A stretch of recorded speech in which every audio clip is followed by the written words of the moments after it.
मंगल भवन अमंगल हारी, द्रवं सुदशरथ अजर बिहारी। जय जय जय हनुमान गोसाई, कृपा करहु गुरु देव की नाई। श्री राम जय राम जय जय राम, श्री राम जय राम जय जय राम। देवाधिदेव महादेव के चरणों में साष्टांग दंडवत। कलि पावना अवतार पूज्यपाद गोस्वामी तुलसीदास जी के चरणों में बार बार वंदन। बहुत ही सुंदर प्रसंग सचिव सुमंत्र का अयोध्या वापसी और दशरथ मरण प्रसंग पर चर्चा करके मन वाणी को पवित्र करेंगे। श्री राम जय राम जय जय राम, श्री राम जय राम जय जय राम। राम भगवान राम सुमंत्र को गंगा तीर से ही वापस भेजते हैं। बरबस राम सुमंत्र पठावा, सुरसरि तीर राम तब आवा। और इधर जमुना तीर के पास से अपने सखा निषाद राजगुह को राजपाट चलाने के लिए उनको वहां से विदा करते हैं। निषाद राज जी आकर के श्रृंगबेरपुर में देखते हैं 3 दिन बाद मंत्री सुमंत्र को उस व्याकुल अवस्था में देखते हैं और मंत्री सुमंत्र सिर्फ राम राम रटते हैं और व्याकुल अवस्था में पड़े हैं। फिर हूँ निषाद प्रभु ही पहुँचाई, असह रथ सचिव सहित रथ देख सुआई, सचिव सहित रथ देख सुआई। मंत्री विकल बिलो की निषादु, कहीं न जाई जस भयहु विषादु। राम राम से लखन पुकारी, अपर धरनी तल व्याकुल भारी।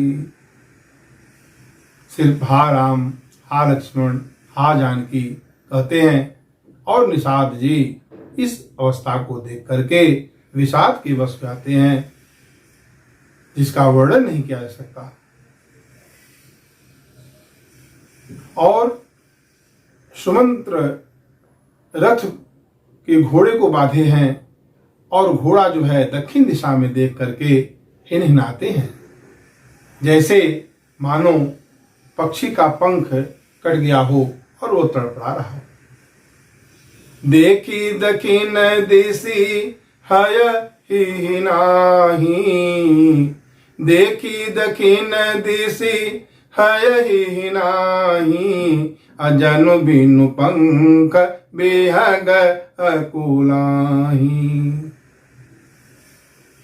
पशु की ऐसी अवस्था है, वह दक्षिण दिशा की तरफ, जिस दिशा की तरफ प्रभु गए हैं उधर देख करके हिनाते हैं। जनु बिनु पंख बिहग अकुलाही, नहीं तृण चरहि न पियहि जल, मोचहि लोचन बारी, अभयउ निषाद विषाद बस, रघुबर बाजी निहारी। निषाद राज के सेवक चारा देते हैं, वह खाते नहीं है घोड़े, जल का एक घूंट भी नहीं पीते, सिर्फ नेत्रों से जल बहा रहे हैं। निरंतर राम के विरह में वियोग में तड़पड़ा रहे हैं। और यह स्थिति देख करके श्री राम जी के घोड़े को देख करके निषाद जो है विषाद वश जाते हैं। बहुत तरह से सुमंत जी को समझाते हैं और उनको स्थिति देख करके समझ जाते हैं कि वापस अयोध्या नहीं जा सकेंगे, तो अपने 4 उत्तम सेवकों को बुलाते हैं और उनके साथ जो है उन्हें भेजना चाहते हैं। और घोड़े जो है सिर्फ हिकर हिकर हित हे रही ते ही, जो कह राम लखन भय देही, अहि करि करि हित है रही ते ही। सिर्फ उन्हें खोजते हैं। ऐसी अवस्था है राम के घोड़ों की। वह किसी तरह बरबस निषाद जी 4 सेवकों के साथ उन्हें रथ में बैठाते हैं। घोड़े आगे बढ़ना नहीं चाहते, बार बार मुड़कर पीछे देखते हैं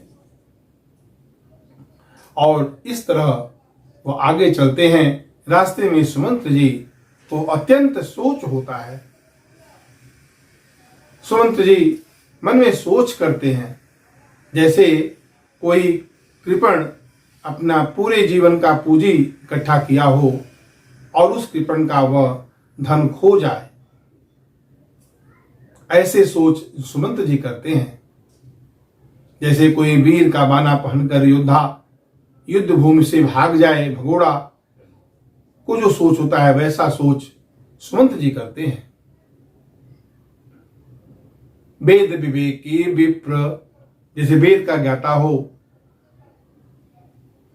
विवेकी हो, लेकिन धोखे से मदपान कर ले अंतिम अवस्था में, तो जो सोच होता है उस कुलीन ब्राह्मण को, वैसा सोच सुमंत जो है करते हैं। जैसे कोई कुलीन स्त्री पति परायण है, पति के चरणों में ही प्रेम करती है, अकारण बिना कारण का यदि उसका पति उसका परित्याग कर दे अंतिम अवस्था में, तो जो सोच होता है उस स्त्री को, ऐसा सोच सुमंत जी करते हैं। सुमंत जी कहते हैं, अहो मंद मन अवसर चूका, मैंने अवसर को चुका दिया। मेरे हृदय का 2 टुकड़ा क्यों नहीं होगा? अंत में तो यह शरीर जो अधम है यह तो रहेगा ही नहीं। क्यों नहीं राम के वियोग में यह शरीर प्राण त्याग दिया? तरह तरह का सोच करते हुए सुमंत के हृदय में अत्यंत दुख है। और जैसे प्रीतम श्री रघुवीर के बिछुड़ते ही यह हृदय कीचड़ की तरफ फट क्यों नहीं गया? हृदय न बिदरहु पंकज में बिछुरत प्रीतम नीर। जो राम जी की, श्री राम जी जो प्रियतम है वो जल है और सुमंत का हृदय कीचड़ की भांति फट नहीं गया। वो सोचते हैं कि क्या यही कलंक लेने के लिए यह जीवन हमें मिला है? क्या मेरा जीवन इसीलिए हुआ कि मैं भगवान राम, मैया जानकी और लखन जी को वन में छोड़ाए? धाई पूछी यही मोही जब बिकल नगर नर नारी। अवतरु देव मैं सब ही तब हृदय वज्र बैठारी। धाई पूछी यही आई, सभी जब दौड़ करके विकल होकर के अयोध्या के नर नारी आकर के जब हमें से पूछेंगे तो मैं हृदय पर पत्थर रखकर सबको क्या यही उत्तर दूंगा? मेरा मुंह कौन देखना चाहेगा? मेरा मुंह कोई नहीं देखेगा।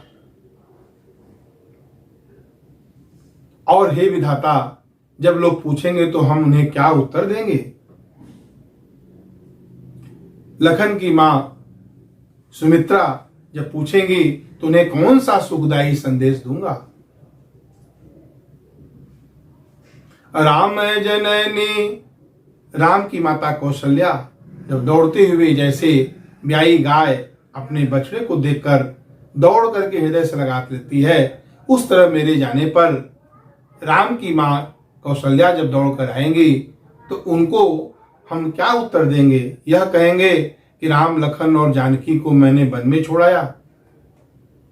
पूछब उतरो देव मैं तेहि, अगे बन राम लखन भय देहि। उनको क्या उत्तर दूंगा? राम जननी जब आई हूं पूछे हुआई, सुमरि बक्ष जनु धेनु लवाई। और राजा दशरथ जिनका जीवन राम के दर्शन के अधीन है, जब वो दीन दुखी होकर हमसे पूछेंगे तो हम उन्हें क्या कहेंगे कि कुशलता पूर्वक मैंने आपके राजकुमारों को वन में छुड़ाया। सीता, राम और लखन के संदेशों को सुनकर राजा दशरथ तो तिनके की तरह अपने प्यारे प्राण को त्याग देंगे। इस तरह तरह तरह के सोच सुमंत कर रहे हैं अपने हृदय में, और इस तरह करते हुए वो तमसा तीर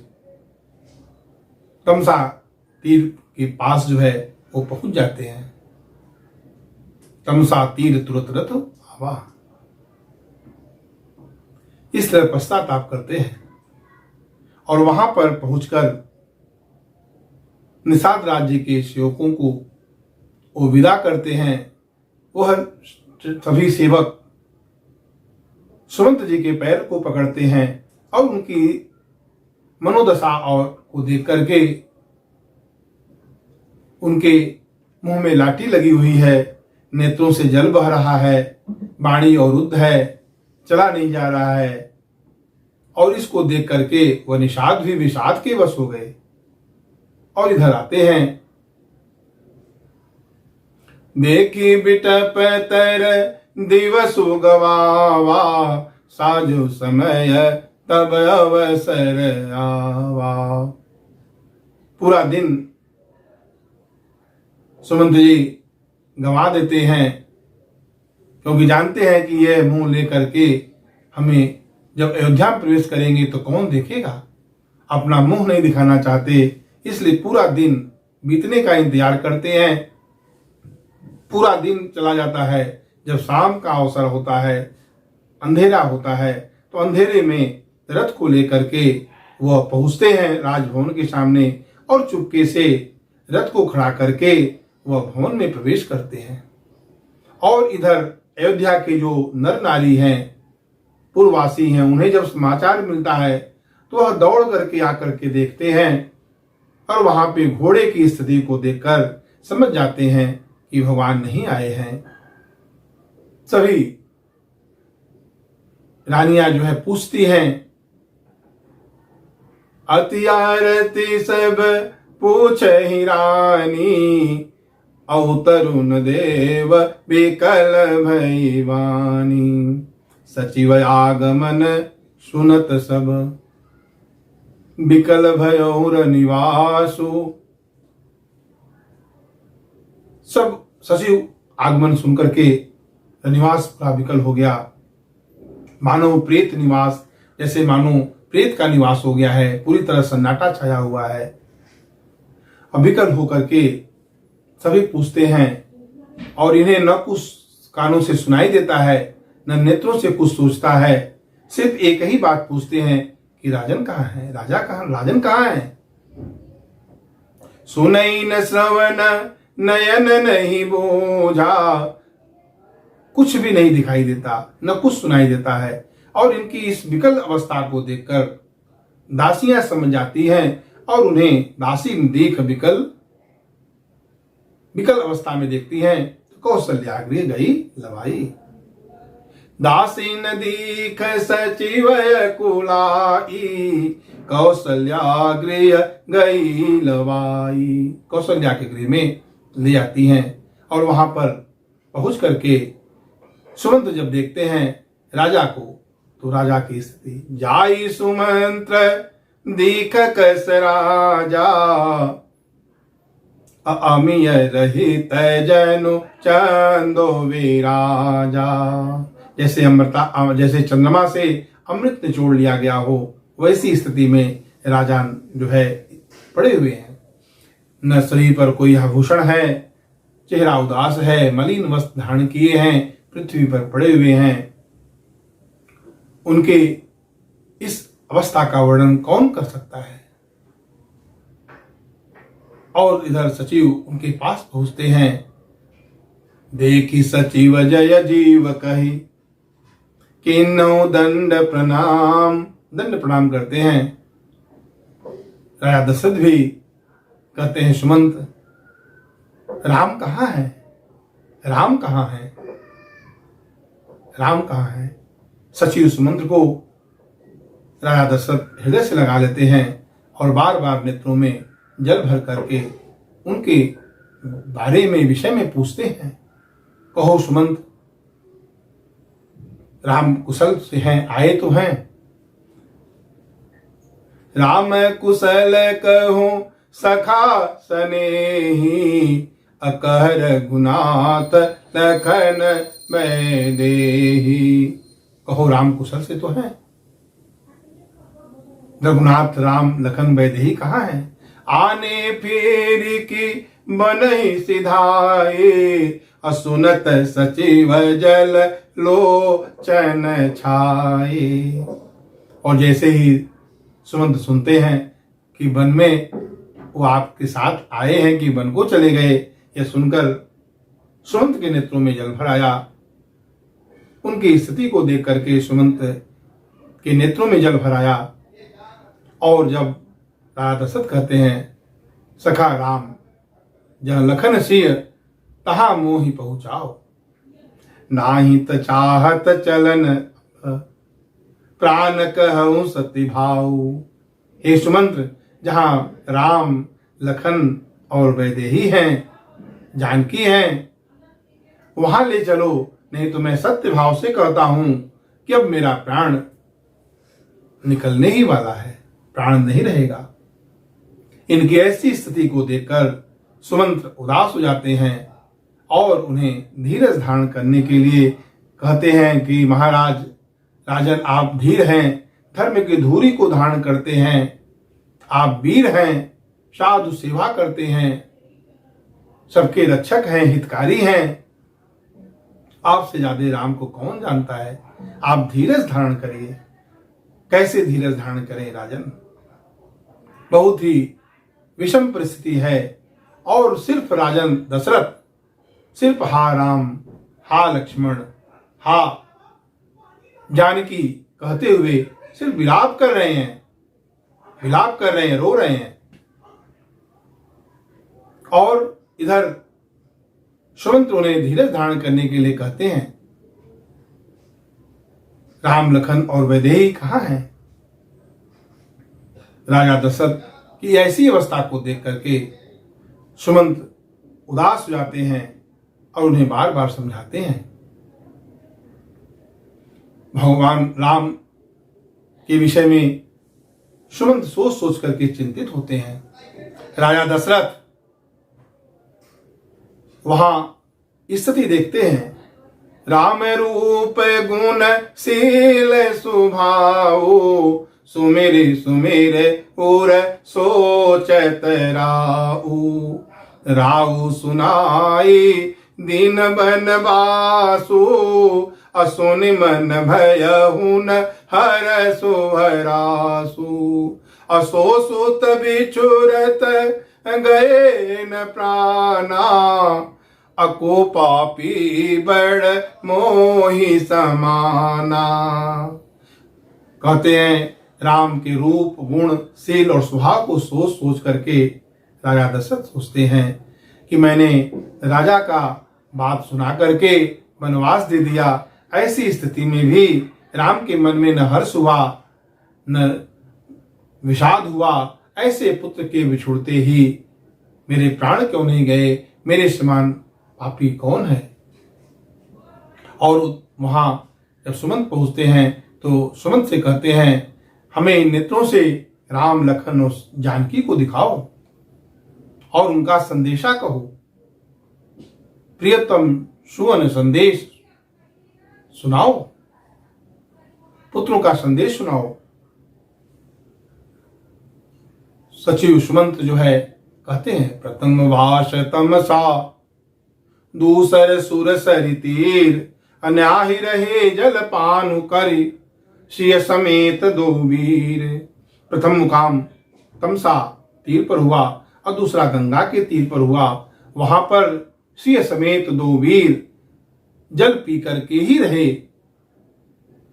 अकेवट के न बहुत सेवकाई, असो जामिनी सिंह रौर गवाई। होत प्रात बट छेरु मंगावा, होत प्रात बट छेरु मंगावा, जटा मुकुट निज शेष बनावा। उनके सखा केवट ने उनका बहुत तरह से सेवा किया और उस रात उन्होंने सिंहबेरपुर में ही बिताया। प्रात होते ही बट का दूध मंगा करके राम और लक्ष्मण ने अपने जटाओं को बनाया और फिर आगे बढ़ते हैं और मोहि बिलो की विकल रघुवीरा, बोले मधुर वचन धरि धीरा। मुझे बिलो, मुझे देख करके, उदास देख करके भगवान ने मधुर वचन में कुछ वाणी कहा, कुछ संदेश कहा। तात, हे तात, पिताजी से जाकर के कहना और बार बार उनके चरण को पकड़ करके कहना और वो चरण को पकड़ करके उनसे विनती करना कि पिताजी हमारी चिंता न करें, मन मग मंगल कुशल हमारे, कृपा अनुग्रह पुण्य तुम्हारे। आपकी कृपा अनुग्रह और पुण्य से हमारा सब मंगल ही मंगल होगा, वन में और रास्ते में सब मंगल ही मंगल होगा। हे पिताजी, आपका है पुण्य, कृपा और अनुग्रह से यह सब होगा, आप हमारी चिंता न करें। और गुरु वशिष्ठ से चरण, कमलवत चरण को पकड़ करके विनती करना कि गुरुदेव वैसे ही उपदेश दे जिससे पिता को कोई सोच न हो। सभी जो अयोध्या के नर नारी हैं, प्रजा हैं, उनसे विनती करना कि जिनकी चेष्टा से महाराज और सभी माताएं सुखी हों, वही मेरा सच्चा हितकारी होगा। अकब संदेश भरत के आए, अनीति न तजेय राजपद पाए। नीति न तजहि राजपद पाए। अपालई प्रजई करम मन बानी, असेवहु मातु सकल समझानी। प्रजाओं का पालन मन वचन और कर्म से करें और राजपद पा जाने के बाद नीति को त्याग न करें। सभी माताओं को समान समझ करके उनकी सेवा करें। बचन और वहां लखन कहूं कछु बचन कठोरा। लखन ने कुछ कठोर वचन कहा, लेकिन राम ने उन्हें मना कर दिया और बार बार निज शपथ दिवाई। कहब न तात लखन लरिकाई। बार बार अपना शपथ दिलाकर हमसे कहे कि हे तात, लखन का लड़कपन नहीं कहना। और जैसे ही महाराज सुनते हैं, मन में सोच लेते हैं, अब लक्ष्मण का भी मेरे प्रति कुभाव हो चुका है, अब मैं जी कर क्या करूंगा। जैसे ही सारे संदेश को सुनते हैं, राजा दशरथ भूमि पर गिर पड़ते हैं और हा राम, हा लक्ष्मण, हा जानकी कहते हैं। और स्थिति उनकी एकदम सारी इंद्रियां शिथिल हो गई हैं। प्राण जो है वो कंठ में आ गया है और स्थिति व्याकुल है। हा राम कहते हैं। कौशल्या ये सब देख लेती है। कौशल्या उन्हें धीरज धारण करने के लिए कहती हैं, हे स्वामी, आप धीरज धारण करिए। राम वियोग पयोधि अपारू। धर धीरज मन करहि विचारू। मन में धीरज धर करके विचार तो करिए। राम का वियोग समुद्र है, राम वियोग पयोधि अपारू। अवध जो है, अयोध्या जो जहाज है, और यहाँ अयोध्या के सभी प्रजा और कुटुंबीजन परिजन ये सब उस पे यात्री के रूप में हैं। और हे स्वामी, आप ही कर्णधार हैं, आप ही नाविक हैं, आप धीरज धारण करिए। जब आप ही धीरज खो देंगे तो नाव को कौन चलाएगा, सब डूब जाएंगे। इस तरह से आप धीरज धारण करिए और राम, लखन और जानकी फिर आएंगे। और ये कोमल वचन कौशल्या ने जो कहा, जैसे मानो तड़पती हुई मछली पर कोई शीतल जल का छिड़काव कर रहा हो, ऐसा महसूस करते हुए राजा दशरथ ने अपने नेत्र को खोला और फिर हा राम, हा लखन, हा जानकी कहते हुए विलाप करने लगे। इनकी स्थिति, इंद्रियां शिथिल हो गई और तापस अंध साप सुधि आई, कौशल्या सब कही सुनाई। तापस अंध, श्रवण के माता पिता जो अंधे थे, उनकी साप की बात याद आ गई और कौशल्या को सारी कथा सुनाते हैं। वह इतिहास वर्णन करते करते वो विकल हो जाते हैं, व्याकुल हो जाते हैं। प्राण जो है कंठ में आ गया है, मरणासन्न की स्थिति है। और राजा दशरथ जो शाप है श्रवण के माता पिता का, कि जिस तरह मैं पुत्र के वियोग में तड़प रहा हूं, तो हे राजन, आप भी इस वियोग में तड़पेंगे और मृत्यु के समय आपके कोई भी पुत्र आपके सामने प्रकट नहीं रहेगा। यह इतिहास वर्णन करते हुए राजा विकल हो जाते हैं। कौशल्या धीरज धारण कराती हैं। बहुत ही विषम परिस्थिति है।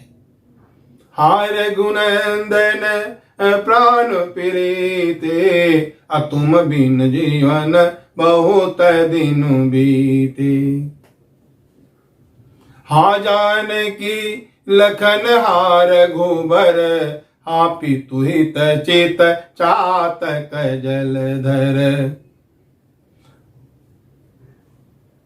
हा रघुनंदन प्राण प्रीते, तुम बिन जियत बहुत दिन बीते। छठवां दिन है, राजन व्याकुल हैं, कहते हैं हा रघुनंदन, तुम्हें देखे बिना बहुत दिन जी दिया, अब नहीं जी सकेंगे। हा जानकी लखन हा रघुवर, हा लखन, हा जानकी, हा राम, आप कहाँ हैं। यह विलाप करते हुए तड़पड़ाने लगे। और 6 दिन अस्तु 6 बार राम राम राम कह करके राजा दशरथ ने अपने प्राण का त्याग कर दिया। राम राम कहि राम कहि, राम राम कहि राम, अतनु परिहरि रघुबर बिरह, राउ गए सुरधाम। तन तीय तनय धाम धन धरनी, ये 6 चीजों का परित्याग अस्तु 6 बार राम राम राम कह करके राजा दशरथ ने अपने प्राण को त्याग दिया। जियन मरण फल दशरथ पावा, अंध अनेक अमल जसो छावा। पूरे अनेकों ब्रह्मांड में इनका जस फैल गया। जीने और मरण का फल राजा दशरथ ने प्राप्त किया। जियन राम विदु बदनु निहारा, राम बिरह मरि मरनु संवारा। जब तक राजन जिंदा थे, जीवित रहे, तब तक रामचंद्र चंद्रमा की तरह भगवान राम के मुख का दर्शन करते रहे, देखते रहे, निहारते रहे और राम के विरह का, राम के वियोग को निमित्त बना करके अपने प्राण को तिनके की तरह त्याग दिए। धन्य है राजा दशरथ। इसलिए पूज्यपाद गोस्वामी तुलसीदास जी की वंदना करते हैं। बंदहु अवध भुवाल, सत्य प्रेम जहि राम पद, बिचुरत दीन दयाल, प्रियतन तिन एव परिहर्यौ। तिनके की तरह प्यारे प्राण को राजा दशरथ ने राम के वियोग में त्याग दिया। तो इस तरह हमने भगवान की कथा, किस तरह सुमंत्र अयोध्या वापस आते हैं और राजा दशरथ का मरण, बहुत ही सुंदर भाव। आइए 2 मिनट भगवान का पावन नाम। श्री राम जय राम, जय जय राम। श्री राम जय राम, जय जय राम। जय हो राजा राम, तेरी आरती उतारूं, आरती उतारूं, तन मन वारूं। आरती हनुमत के मन भावै, राम कथा नित शिव जी गावै। मैं सुन सुन निज जन मसवारूं, जय हो राजा राम, तेरी आरती उतारूं। हे राजा राम, तेरी आरती उतारूं। बोलिए सियावर रामचंद्र की जय।